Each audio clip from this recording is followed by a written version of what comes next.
आइए सर।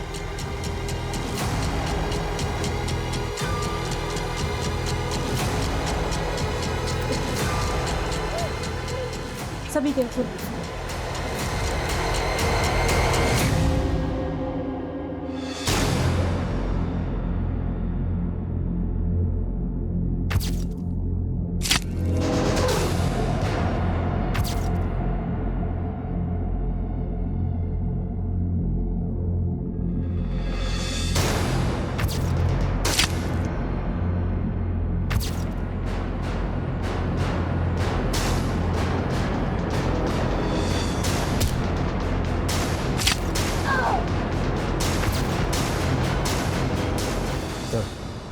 पैरों के निशान को देख के लगता है कि 2 से ज़्यादा लोग होंगे। कोई गैंग तो नहीं? अगर कोई गैंग था तो घर में दाखिल किस मकसद से हुआ होगा? क्योंकि घर की हालत देख के लग नहीं रहा कि कोई लूटपाट हुई है। फुटमार्क्स घर के मेन डोर की तरफ जा रहे हैं, तो क्या वो मेन डोर से घर में दाखिल हुए? सर कुछ समझ में नहीं आ रहा, किसने हमारे भाई के परिवार के साथ ऐसा किया होगा। आप भी यहीं रहती हैं? जी सर, हम वो लास्ट वाले रूम में रहते हैं। हमारे भाई का परिवार बाकी के सारे रूम में रहता है। रात को आप कहाँ थे? सर अपने रूम में थी, सो गई थी सर। तो इतना कुछ हुआ, आपने कुछ देखा नहीं, कुछ सुना नहीं? सर आपने घर में चेक किया कोई कीमती सामान, ज्वेलरी या कैश मिसिंग हो? आपने फैमिली को आखिरी बार कब देखा? कल रात को सर, हमारी भाभी नाइट शिफ्ट के लिए जा रही थी हॉस्पिटल में, सुमित उन्हें छोड़ने गया था। लेकिन घर के अंदर तो 3 ही लाशें। आपका भतीजा सुमित कहाँ है? क्या वो नहीं था? हमें तो लगा उन्होंने सुमित को भी। आपने सुबह से सुमित को नहीं देखा? सर अपनों को मरा हुआ देखा जाता है क्या? हमारी सांसें ही भारी हो गई थी, हम तो बेहोश ही होने वाले थे, तो हमारे माली ने हमें संभाल लिया। आपने बताया कि आपकी भाभी सीमा और सुमित रात को ही निकल गए, तो फिर सीमा हॉस्पिटल से वापस कब आई? हमें नहीं पता। सीमा कौन से हॉस्पिटल में काम करती है? Saint John. आपका भतीजा सुमित करता क्या है, और कल रात को वो कहाँ गया था? सर वो वाईफाई का काम करता है, लोगों के घर में इंटरनेट कनेक्शन लगाता है। कल भी किसी क्लाइंट का कंप्लेंट कॉल आया था उसे, इसीलिए वो चला गया। फोन लगाइए जरा सुमित को। The number you are trying to call is currently switched off. Please try again later. Switch off आ रहा है।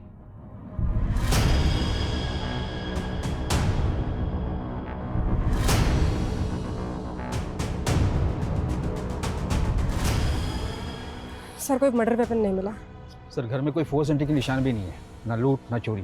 क्रिमिनल्स का मोटिव क्लियरली मर्डर ही लग रहा है। और घर का लड़का सुमित वो गायब है। सर कहीं उसने ही मर्डर तो नहीं किया? सिंह, कोई अपनी फैमिली को इतनी बेरहमी से क्यों मारेगा? और घर में 2 या 2 से ज़्यादा लोगों के फुटमार्क्स हैं। Right sir. अगर ये किसी गैंग या कॉन्ट्रैक्ट किलर का काम है तो हमें उसे जल्दी पकड़ना होगा। काफ़ी पॉश एरिया है, मीडिया की इस केस पर बराबर नजर रहेगी। पटना के वीआईपी इलाके में एक ही परिवार के 3 सदस्यों का बहुत बेरहमी से कत्ल कर दिया गया, जिससे पूरा शहर सख्ते में है। क्या ये पुलिस का फेलियर नहीं? जनता को जवाब देना होगा, आखिर ये हमलावर कौन थे? अगर ये जल्दी पकड़े नहीं गए तो दूसरे घरों को भी टारगेट बना सकते हैं। सर हमें सर हमने सुमित की माँ के हॉस्पिटल में चेक किया। सुमित ने अपनी माँ को वहाँ रात 9 बजे ड्रॉप किया, लेकिन उसकी माँ रात को 1 बजे अचानक नाइट शिफ्ट बीच में छोड़कर चली गई। क्यों? सर सीमा की कलीग का कहना है कि उसके घर से एक इमरजेंसी कॉल आया था और ये कॉल उसके हस्बैंड का था। ऐसी क्या इमरजेंसी थी? सर क्राइम सीन पर किसी भी विक्टिम के फ़ोन भी नहीं मिले। समझ में नहीं आ रहा है कि संजीव ने सीमा को कॉल क्यों किया था रात 1 बजे। उस रात सुमित को भी उसके किसी कस्टमर ने कॉल किया था ना? हाँ सर, उस कस्टमर से भी बात हुई मेरी। उसने बताया कि सुमित रात 11 बजे अपना काम खत्म करके वहाँ से चला गया। तो क्या उसके बाद सुमित घर वापस आया होगा? सर मैंने सुमित के बारे में इन्फॉर्मेशन निकाली तो पता चला मुरारी नगर थाने में 2 साल पहले उस पर अबैटमेंट ऑफ सुसाइड का केस फाइल हुआ था। सर 2 साल पहले की बात है। शंकर नाम के एक आदमी का भी इंटरनेट कनेक्शन का बिजनेस था। उसके छोटे भाई संकेत ने सुसाइड किया था। सुमित पर आरोप था कि उसने शंकर के क्लाइंट्स हथियाने शुरू कर दिए थे। इसी वजह से उन्हें बहुत नुकसान हो रहा था और इसीलिए संकेत ने सुसाइड कर लिया। सर केस में कुछ दम नहीं था, इसीलिए सुमित बरी हो गया था।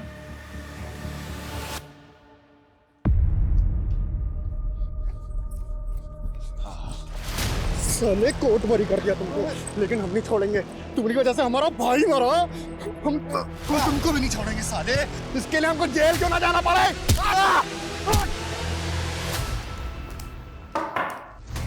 जी। शंकर, हाँ जी। सुमित मिश्रा के बारे में बात करनी है। उसके बारे में हमसे क्या पूछेंगे? कोई मर्डर हुआ उसकी फैमिली का और सुमित गायब है। तेरी खुंदक थी ना उससे?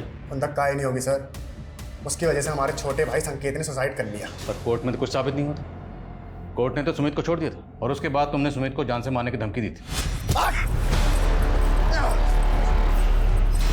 साले घर में घुस के मारेंगे, जान से मार देंगे। सुमित को नहीं मार पाया तो उसकी फैमिली को खत्म कर दिया और सुमित को गायब कर दिया। क्या सबूत है आपके पास? चल थाने में दिखा दे। लेके आओ जरा से। अरे क्या गुंडई है, क्या बदतमीजी है?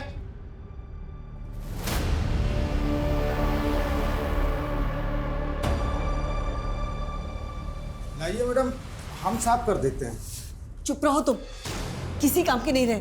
जरा सा भाव क्या दे दिया, सारे काम अधूरे छोड़ रहे हो। 2 दिन से पौधों को पानी दिया? वो मैडम यहाँ पे डेथ हुआ था तो हमने सोचा तो? कि तुमको मालूम है पौधे जब मरते हैं ना तो गाली देते हैं। अब क्या उनकी हाय दिलवाओगे? अरे देख क्या रहो, जाओ ना पानी दो।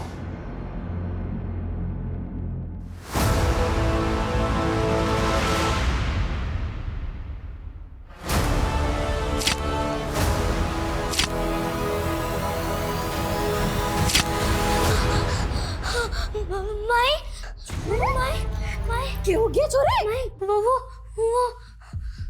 कोई ना है बठे। माई जल्दी बंद कर, नहीं तो बेहतर कुछ जाएगा। ठहर जा, मैं देखूं।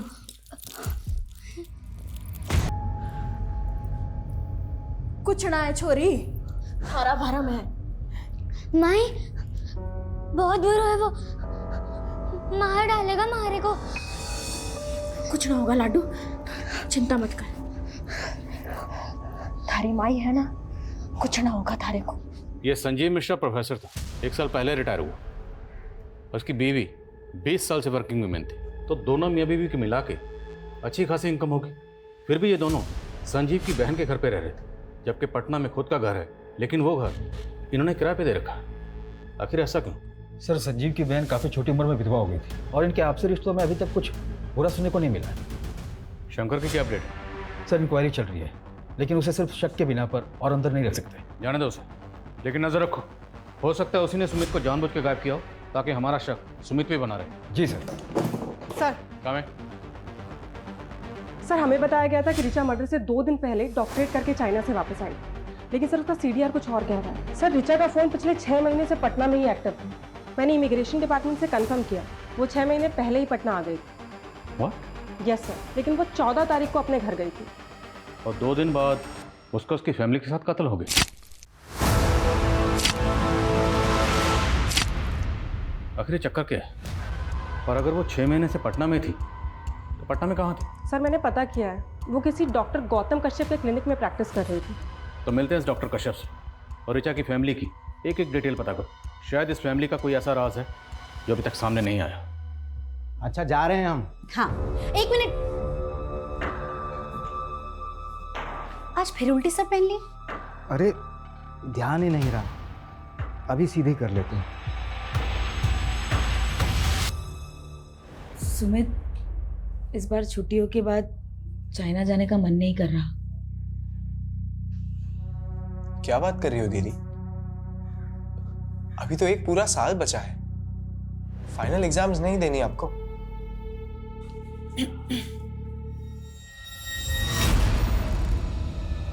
हमको तुम दोनों से जरूरी बात करना है। हाँ माँ बोलो। तुम दोनों इस पे साइन कर दो। हाँ सर, डॉक्टर रिचा मिश्रा हमारे अंडर में प्रैक्टिस करती थी। आप बताएं सर, क्या जानना चाहते हैं? डॉक्टर रिचा मिश्रा का मर्डर हुआ उसके माँ बाप के साथ। क्या? कब हुआ सर? 16 तारीख को। उसे 2 दिन पहले 14 तारीख को वो बॉन्डिंग कॉलोनी में अपने घर पर पहुंची। उसके घर पर फंक्शन था। सबको यही लगा कि वो सीधा चाइना से डॉक्टरेट करके उसी दिन पटना पहुंच गई। सर 1 मिनट सर, आप कह रहे हैं पटना में घर? सर रिचा ने तो हमें बताया था कि वो मसूरी की रहने वाली है। इवन 13 तारीख को हमसे कह रही थी कि हमें अपने घर मसूरी जाना है। लेकिन सबको तो यही लग रहा था कि वो चाइना से डॉक्टरेट करके आई है। आपके यहाँ कब से प्रैक्टिस कर रही थी? सर यही कोई 6 मंथ से। उसने हमें भी कहा था कि हम चाइना से डॉक्टरेट पढ़ के आए हैं और उसे अपॉइंट करने से पहले हमने उसकी डिग्री और डॉक्यूमेंट्स भी चेक किए थे। तो आपके पास उस डिग्री और डॉक्यूमेंट की कॉपी तो होगी? जी सर। डॉक्टर ऋचा मिश्रा की sir degree. Sir even joining के बाद उसने हमसे ये भी कहा था कि पटना में उसके पास रहने के लिए कोई जगह नहीं है, तो हमने यहीं क्लिनिक पे एक शेल्टर प्रोवाइड करवा दिया था। तो मतलब ऋचा ने झूठ बोला? हमें तो टैलेंटेड लगती थी सर, और आजकल तो स्टूडेंट सर यूक्रेन, चाइना और रशिया जैसी कंट्रीज में जाकर मेडिसिन डिग्रीज ले लेकर आ रहे हैं, तो हमें यही लगा था कि वो भी जेन्युइन होगी। तो आपने ऋचा को ना सिर्फ नौकरी पे रखा बल्कि रहने की जगह भी प्रोवाइड करवाई। तो अकेली लड़की देखकर सिर्फ मदद की या फिर मदद से ज़्यादा कोई मेहरबानी की? सर आप कैसी बातें कर रहे हो? हमारा सिर्फ प्रोफेशनल रिलेशन था और कुछ नहीं था। हमें तो खुद समझ नहीं आ रहा कि उसने हमसे झूठ क्यों बोला।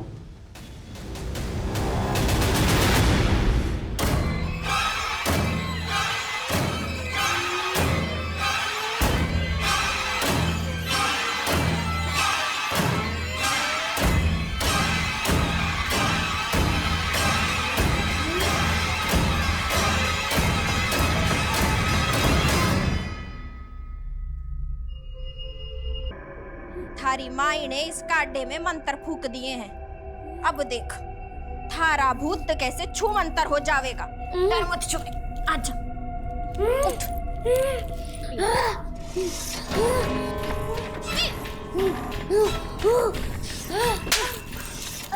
ठीक ना होने देगा हमारी छोरी को?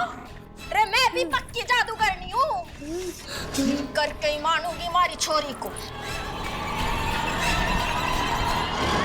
सर इतना तो क्लियर है कि 4 साल पहले ऋचा ने चाइना के इसी इंस्टीट्यूट में एडमिशन लिया था और वो 3 साल तक वहीं पढ़ रही थी।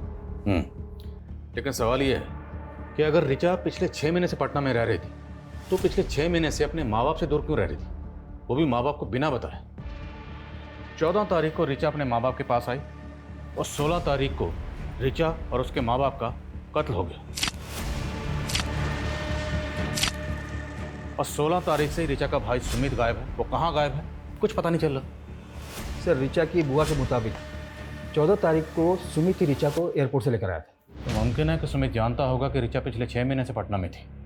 सर पोस्टमार्टम रिपोर्ट के मुताबिक ये सारे मर्डर उस रात 3 से 6 बजे के बीच में हुए थे और सुमित को आखिरी बार उसके कस्टमर के घर देखा गया था रात को 11 बजे।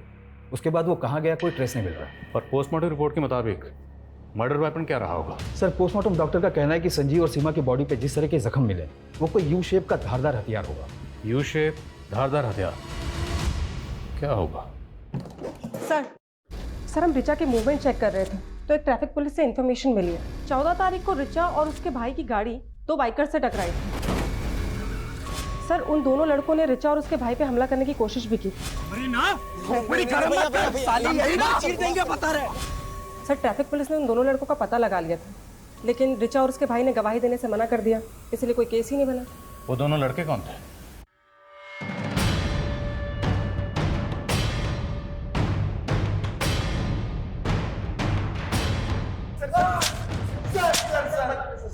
सर हमने किसी का मर्डर नहीं किया सर, हम तो बस वहाँ पे चोरी करने गए थे सर।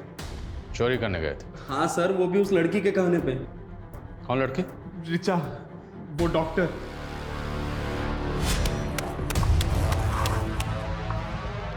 तो वही गाड़ी है ना? हाँ भाई ये तो वही गाड़ी है। तू यहाँ क्या कर रही है? तुमसे दोस्ती करने आए हैं। दोस्ती? हमारा एक काम करोगे?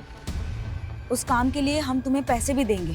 सर उसने बोला था कि 16 तारीख की रात को उसके घर पे जाकर सोने और कैश के साथ साथ उसकी डॉक्टर की डिग्री भी चोरी कर लेना। लेकिन सर हम जब वहां पहुंचे तो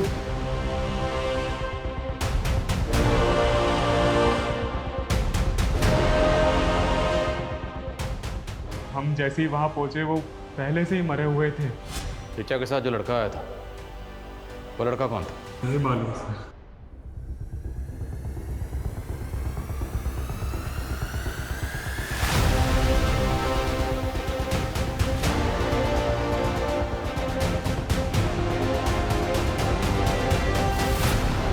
लेकिन ऋचा के बारे में जो बातें अब पता चल रही है वो इनकी कहानी पे यकीन करने पे मजबूर कर रहा है सर। पर सवाल यह है कि ऋचा अगर वाकई अपनी डिग्री चोरी करवाना चाहती थी तो क्यों? किस मकसद से?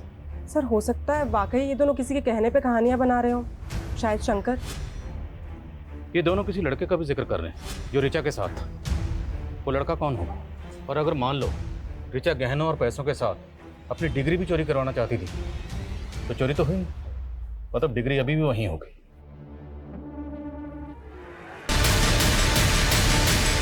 सर क्या कर रहे हैं आप? सर क्या इसके पीछे? कुछ भी तो नहीं है सर। सर ये पुराना आप पीछे। सर कुछ नहीं है इसके पीछे। सर चाबी कहाँ इसकी? नहीं पता हमें, कुछ नहीं है इसके पीछे sir. Sir please.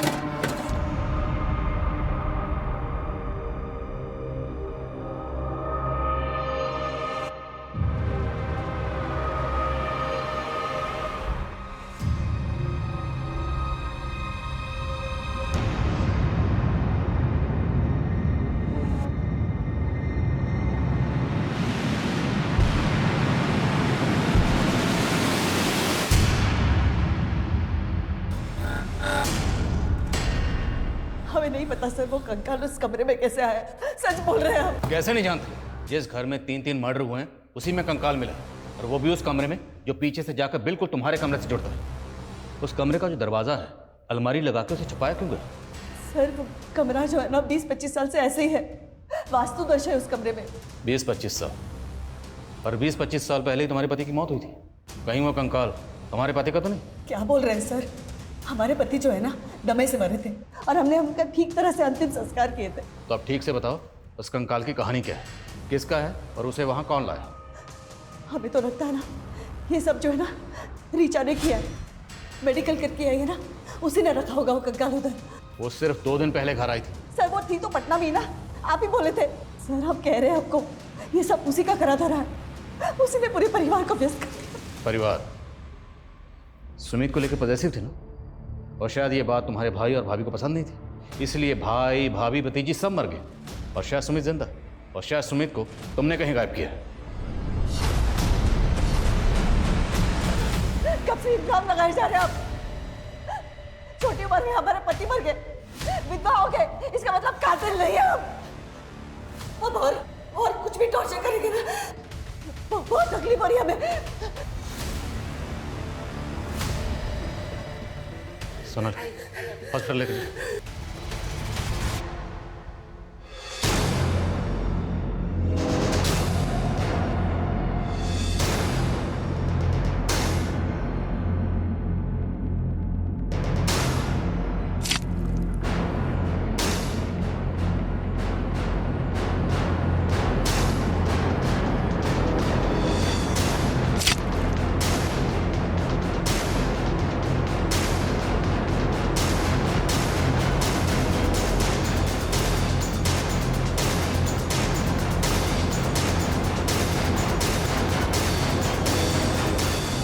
Authenticity check किए, कंफर्म ये डिग्री फेक है। सवाल यह है कि रिचा ने फेक डिग्री क्यों बनवाई, और जय और प्रदीप के मुताबिक रिचा इस डिग्री को चोरी करवाना चाहती थी।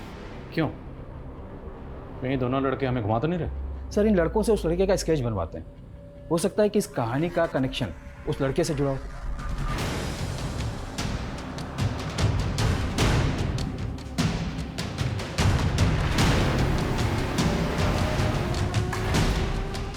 चल खाना खा ले।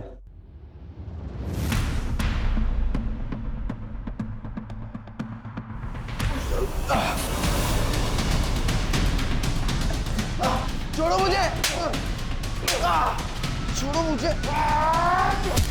ताज्जुब की बात यह है कि रिचा जैसी साधारण लड़की ने एक इंटरनेशनल यूनिवर्सिटी की सिर्फ फेक डिग्री नहीं बनवाई, बल्कि इस डिग्री की बुनियाद पर वो डॉक्टर कश्यप के यहाँ प्रैक्टिस भी कर रही थी। जाहिर सी बात है रिचा ने ये डिग्री किसी फेक डिग्री बनाने वाले गिरोह से बनवाई हो। तो सर आपको ये लग रहा है कि ये सारे मर्डर्स फेक डिग्री की वजह से हुए?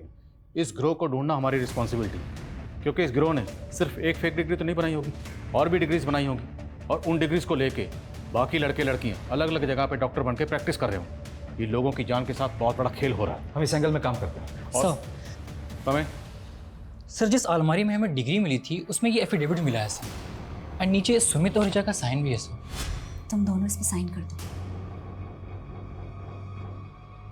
इस एफिडेविट के मुताबिक सुमित और रिचा कभी बच्चा पैदा नहीं करे। एक तरफ अंजलि अपने भतीजे सुमित को ही अपनी प्रॉपर्टी का वारिस समझती थी और दूसरी तरफ दोनों भाई बहन से ऐसा एफिडेविट साइन करवाया गया। आखिर इस फैमिली के पास इतनी क्या दौलत थी जिसके नॉमिनी ये दोनों भाई बहन थे? ये मिश्रा फैमिली क्या थी कुछ समझ में नहीं आ रहा। माँ, अभी तक तो हमारी मैरिड लाइफ शुरू भी नहीं हुई है और अभी से आप हमें बच्चे पैदा करने के लिए ना बोल रही हो। हम पागल नहीं हैं, लेकिन तुम्हारे पापा का जनरेशन में ना दिमागी प्रॉब्लम है। तुम्हें पता है तुम्हारे चाचा जी एबनॉर्मल थे, सुसाइड किए थे। तुम्हारे दादाजी बुढ़ापे में तुम्हारे पापा जी जैसे हो गए थे। और हम अपने हॉस्पिटल में सीनियर डॉक्टर से इसके बारे में बात की। उन्होंने बताया कि जेनेटिक डिजीज है, तो तुम लोग को अपना परिवार बनाने से पहले पता होना चाहिए कहाँ प्रिकॉशन लेना है और कहाँ नहीं।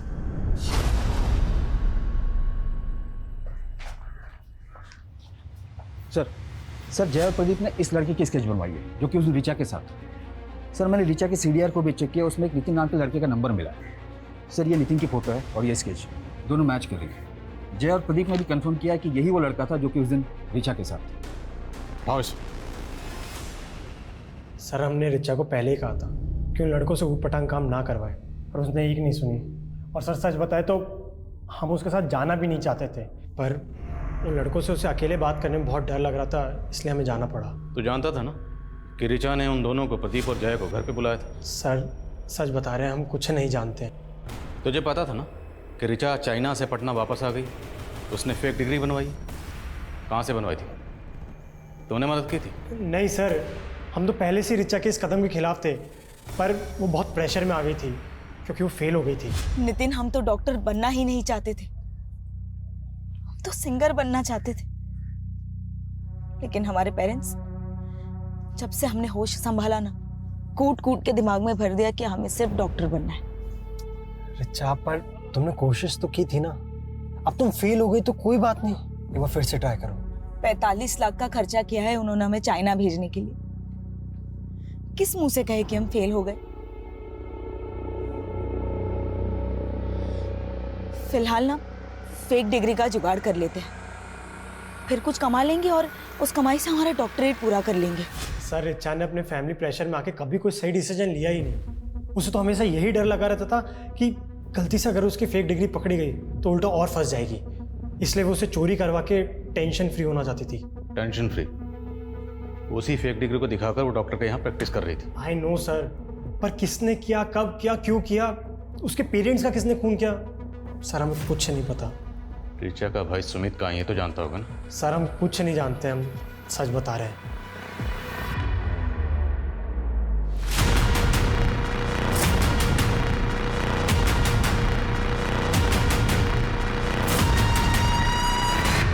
ये स्केलेटन 30 से 35 साल के किसी आदमी का होगा। जब इसकी मौत हुई होगी तकरीबन यही उम्र रही होगी इसकी। और मौत कब हुई होगी? यही कोई 5 से 7 साल पहले। पर हमें तो लगा कि ये स्केलेटन वहाँ इससे भी ज़्यादा सालों से रखा गया होगा, क्योंकि हमें जब स्केलेटन मिला उस वक्त इस पर काफ़ी धूल जमी हुई थी। लेकिन सर हमें उस धूल और मैल की लेयर के नीचे एक ऐसी लुब्रिकेंट की लेयर मिली है जो आमतौर पर स्केलेटन को प्रिजर्व करके रखने में इस्तेमाल होती है। तो मिश्रा हाउस में वो कौन था जो स्केलेटन को प्रिजर्व करके रखना चाहता था?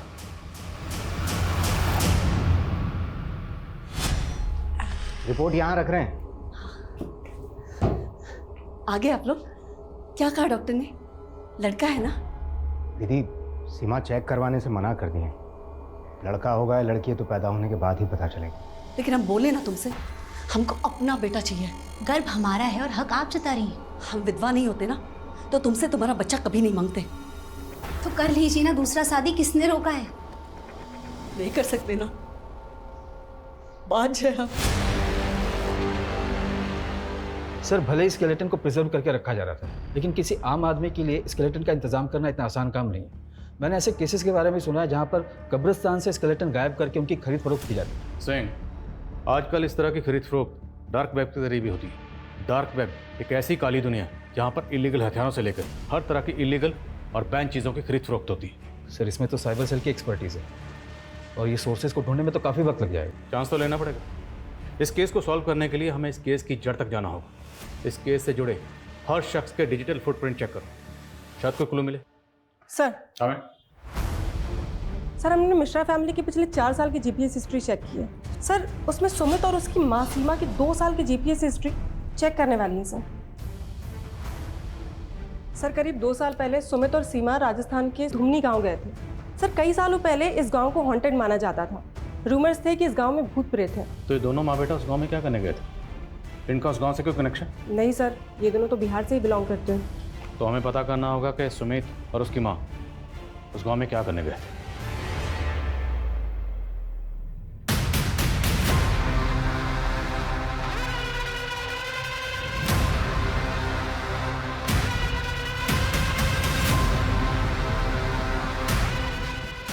सर ये सरपंच की माँ है। सीमा और सुमित को इन्होंने आइडेंटिफाई किया। प्रणाम माता जी। सब मारे को अच्छे से याद है। वो छोरा और उसकी माँ यहाँ मारे को मिलने आए थे। माँ जी, गोमांती और लोमानी कहाँ रहते हैं बता पाएंगी क्या? अठेरे। धन्यवाद। गोमंती और लामनी? हाँ साहब, वही गोमंती और लामनी जिनका भूत 50 साल से फिर रहे हैं। बड़ी अच्छी बेटा थी बेचारी माँ बेटी की, जादूगरनी वैद्य जो कह लो। लेकिन गांव वालों को लगता था कि गोमंती काला जादू करती थी और फिर गांव में कुछ लोगों ने उनको मार दिया और उनकी आत्मा भटक गई। सर 50 साल पुरानी माँ बेटी की मर्डर की कहानी जो कि काला जादू करते थे। भला सुमित और उसकी माँ इस कहानी को इतने डिटेल में जानने के लिए इंटरेस्टेड क्यों होंगे? अगर देखा जाए तो इंटरनेट पे इस घटना के बारे में पूरी जानकारी होगी। फिर भी सुमित और उसकी माँ इस घटना के बारे में जानने के लिए पर्सनली इस गांव में आए और 2 साल बाद सुमित की माँ सीमा, उसके फादर संजीव और बहन ऋचा का मर्डर हो गया, और वो भी इतने ब्रूटल तरीके से। सर इस क्राइम का ना ही कोई मोटिव समझ में आ रहा है और ना ही ये कि ये किया किसने। आई थिंक वो शायद इसलिए क्योंकि अभी तक हम इस केस को रेगुलर तरीके से इन्वेस्टिगेट करते आ रहे हैं। क्यों ना हम इस केस को देखने का नजरिया बदलें। नजरिया बदलेंगे तो तहकीकात बदलेगी और तब शायद कोई क्लू हाथ लगे।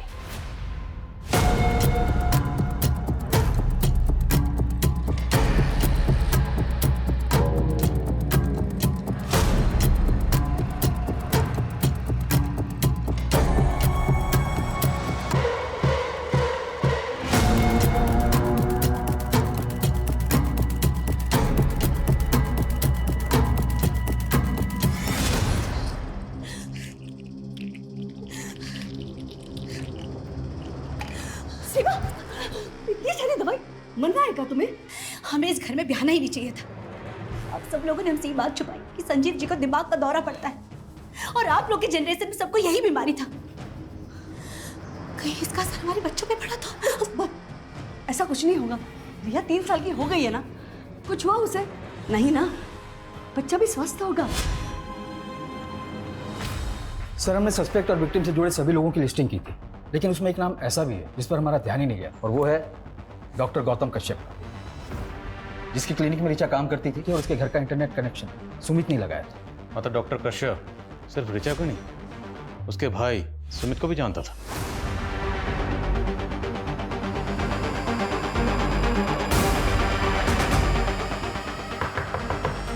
Doctor Kashyap, doctor Kashyap,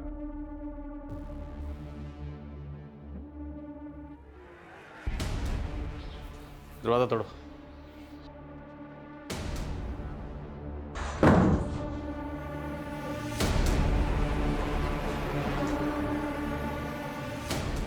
doctor Kashyap,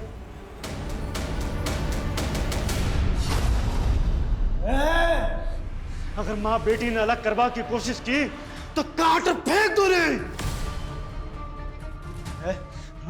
निकलो उठा सर, निकलो उठा सर, कश्यप निकलो उठा सर, निकलो उठा सर। 50 साल से माँ बेटी जुदा हाँ, और अब जमाना फिर से अलग करवा चाहो हाँ? मैं काट और फेंक दूंगी। छोड़ो, छोड़ो मुझे। सुमित, सुमित,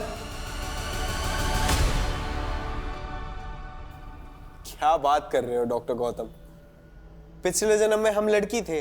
हाँ, हम तुम्हारी माँ थे, एक औरत, और वैद्य का काम करते थे, और इस जन्म में हम डॉक्टर हैं। आपका है ना वो karmicsoulmate.com पे पुनर्जन्म के किस्से पढ़ पढ़ के दिमाग खराब हो गया। अभी तुम नादान हो ना, यकीन नहीं करोगे। हम पिछले जन्म में वैद ही नहीं, ब्लैक मैजिक की प्रैक्टिस भी किया करते थे और इस जन्म में भी कर रहे हैं। और इसी ब्लैक मैजिक की मदद से हमें यह पता चल गया है कि हम दोनों पिछले जन्म में माँ बेटी थी।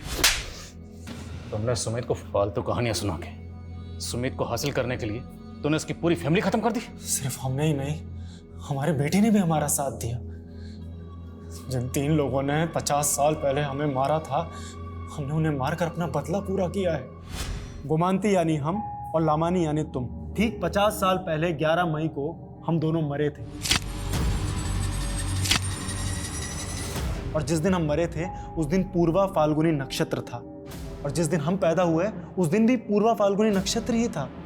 और कमाल की बात यह है कि जिस दिन तुम पैदा हुए उस दिन भी पूर्वा फाल्गुनी नक्षत्र ही था।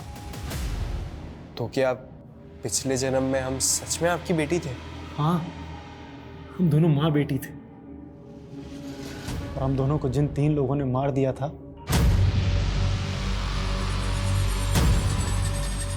तो इस जन्म में तुम्हारे माँ बाप और बहन है। जी सर, हमें यकीन था कि वो तीनों ही हम दोनों के कातिल थे। वे तुम ना, वो डॉक्टर 1 नंबर का सनकी है, दिमाग खराब कर दिया उसने तुम्हारा। तो अपनी माँ को लेकर राजस्थान के गांव में क्यों गए थे? हमने तो माँ को उनके मुंह पे ही बोल दिया था कि पिछले जन्म में वो हमारी कातिल थी। तो गाँव ले जाकर सब बता दिया। वो समझ बैठी कि हमें वही दिमागी जेनेटिक डिजीज़ है जो हमारे बाप दादा को थी। पर हमें तो बदला लेना था। पर तभी ऋचा चाइना में थी, तो जैसे ही वो फेल हुई हमने उसे एक फेक डिग्री का प्रॉमिस करके यहाँ इंडिया बुला लिया, क्योंकि हमें तीनों को साथ में ही मारना था। ऋचा को इंडिया बुलाकर डॉक्टर कश्यप के यहाँ प्रैक्टिस पर लगा दी, ताकि वो साला डॉक्टर तुमसे 6 महीने अपने ऊट पटांग रिचुअल करवाता रहे। स्केलेटन भी डॉक्टर नहीं खरीदा था, डार्क वेब पे जाकर। उन्होंने कहा था कि वो रिचुअल्स ही हमारा सुरक्षा कवच होगा, ताकि हम पकड़े ना जाए। जब ऋचा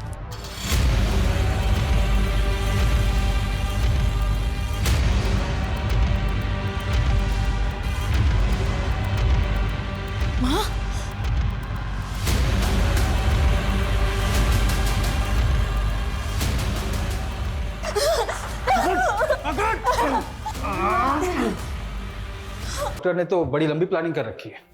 सर, आप किस तरह की प्लानिंग? उसने कहा कि कोर्ट में से